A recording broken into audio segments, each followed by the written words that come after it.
How's creative writing? It's good. Yeah. We ask you that every week. I figured. Where does the motivation for you come? To be a speech guy. You heard like you talking to the team after the loss.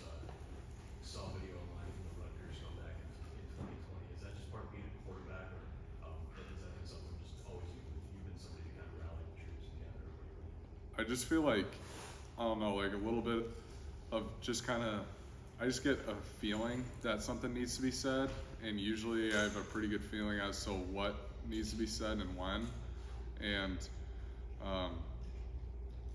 I won't do it unless I've earned that right to say something. And I think, you know, I'm never going to say anything to put anyone down or anything. Everything is focused on us getting better and, you know, making sure we're all in the right place. So I think it's just kind of it's more of a natural thing.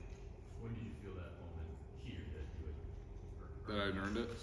I felt like I earned it pretty early here, just based on, you know, the amount of respect my teammates were showing and expressing to me as to how much like they would even tell me how much they've earned. I earned their respect, and for me to be able to do that at such, you know, early in my career here, I mean that just puts me in such a more comfortable position as a leader and as a player. Well, in a nutshell, what did you have to say? I think that's more important for the guys in the locker room. Obviously the numbers are not ideal for this offense through 4 weeks. What's the biggest thing that you think this offense needs to do to improve that lead? I think it's just been a combination of a few things, and you know, I think every single week has been pretty unique. Different parts of our game have shown well, and different parts of our game haven't. And you know, I think a lot of this is coming down to some mental things, and you know, we're cleaning those up. You look through 4 games and 14 catches by the wide receivers, only 35 targets. Has that been more game plan driven, the way the ball just goes where it's open, or is there a way you can get them more involved in the game? I mean, I'm just a quarterback. I'm not calling the plays or doing any of that. That's not my decision. I'm just gonna run the play as fit, and I'm gonna throw it to the open guy. Do you ever get to suggest plays? Yeah, they're very open to, you know, my voice, and I appreciate them about how much they care about my influence, and you know, it makes me play more freely. When you talk about some of it, like being mental hurdles you have to get over, how do you get over that? I think just addressing it first, and then just going from there. When you look at the film afterwards, especially only 2 first downs while you were on the field, when you're self-evaluating after that, what are some of the areas of improvement that you saw looking at this and moving forward? I mean, we have like a checklist when we're grading ourselves and when the coaches are grading ourselves, and I only missed a couple things, so you know, all of those are very fixable. I don't see any sleep on your legs. How's the quad feeling? It's feeling much better. Every single week it's progressing very well.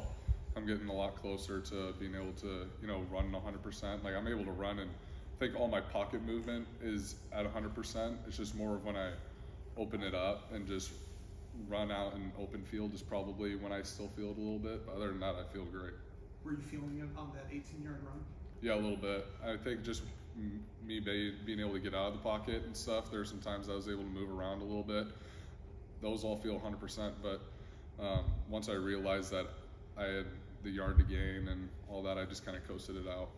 Were you surprised that you hadn't seen like a lot of green grass there? Were you surprised by how much? Yeah, I mean, I think, you know, obviously it was a pass play, so once I saw that, all that open field, I was like, shoot, I'll just take it. I think on the broadcast they mentioned it looked like you were shaking your hand a little, and then Kirk even said afterwards your hand was cramping up. Was there anything during the game were you feeling that throughout the game, I guess is what I'm asking? Just a little bit. I hit my hand on a helmet pretty good. I think in the first half or something, and I mean, nothing's like, it's not really hurt. It's just, you know, just kind of something that happens, you know, so it didn't affect my throwing or anything. You're good. Yeah, I'm fine. Yeah, it was extremely minor. Shortly after you committed to Iowa last December, I heard you on a podcast with a couple of quarterbacks, and you said basically to the world, please keep saying we're the worst offense in college football. You hope people kept saying that. What would you say to those people now? I mean, the season's not over yet. We're continually evaluating every single week, and this isn't even close to the finished product. I mean, there's a reason why you play 12 games in a season. There's a reason why there's 4 quarters in a game. For us to, I mean, if we just shut it down right now based on what has already happened, I think that's just not a good mindset. What are your expectations for the next 8 games? To play our best. Is it easier to move ahead from a game like Saturday when you're in the building, literally and figuratively, and you have no choice but to move on, and you're not kind of in the social media cycle? I mean, I think just being around the guys, we all went through something that, I don't think I've ever, a lot of the guys on this team haven't gone through a loss like that, maybe ever, if not in a really long time, and, that one hurt. So coach always refers to the 24-hour rule, so just, it sucks for that 24 hours, but after that we have to move on and we got to focus on the next week. What's the key to getting Caleb Brown more involved? Whatever Brian thinks is the best way to get Caleb Brown involved, I'm all for it. When you look at the wide receivers again, I mean, how do you display that you have confidence in them when they barely 3 passes a game they catch?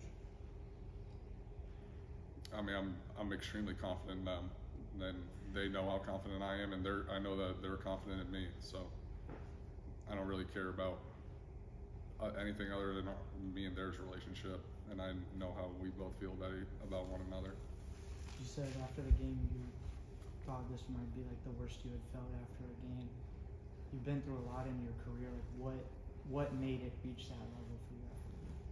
I mean, we got smoked, and I think it was just a tough night. I mean, being blown out and not scoring any points, it's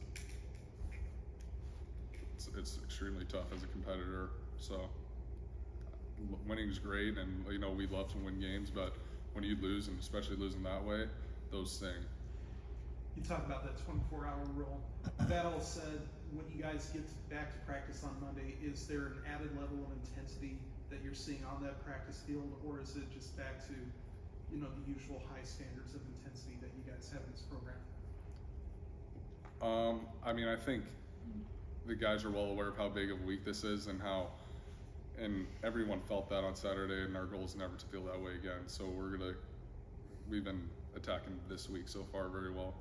Confidence is something that you mentioned right after the game, even though you also said that it was a pretty horrible feeling, obviously, and confidence in the rest of the guys. Does that come from just your relationship that you have with the guys, practice? Where is the substance for that confidence that you're still feeling? Yeah, it comes from what we've done in practice. It comes from the relationships we have. It's come from really just a lot of stuff that we've already done, like the work that we put in. We've seen what the product and what it looks like, and it just comes from that. And I know that everyone's willing to get better, and everyone cares about this team and this offense. When you look at the opponent this week, do you have any kind of lingering memories of facing them and being a staunch rival in your past life, and does that kind of come to the surface at all? I mean, I've thought about it just maybe a little bit, since just from a schematic standpoint, that it was the same defensive coordinator that I faced when I played them last. Other than that, I just kind of took a look at how I was able to operate again and see what some tendencies, if they were similar to what I prepared for back then to what I'm preparing for now, and those are just kind of the little things that I took a look at. Otherwise, we've been pretty focused on some of the stuff that they've been showing this year. Well, I know, this team playing Iowa State, it's a big rivalry game. You feel that, everybody feels that rivalry factor. I guess, do you still feel that? Do you still have that for Michigan State, especially after the way you guys played there 2 years ago? Yeah, I mean, that's a game that I definitely wanted to win, and me and Eric both have another shot at them. So you never want to go 0 and whatever against a team. So our goal is to win this game for sure. Thanks, Cade. Thanks, Cade.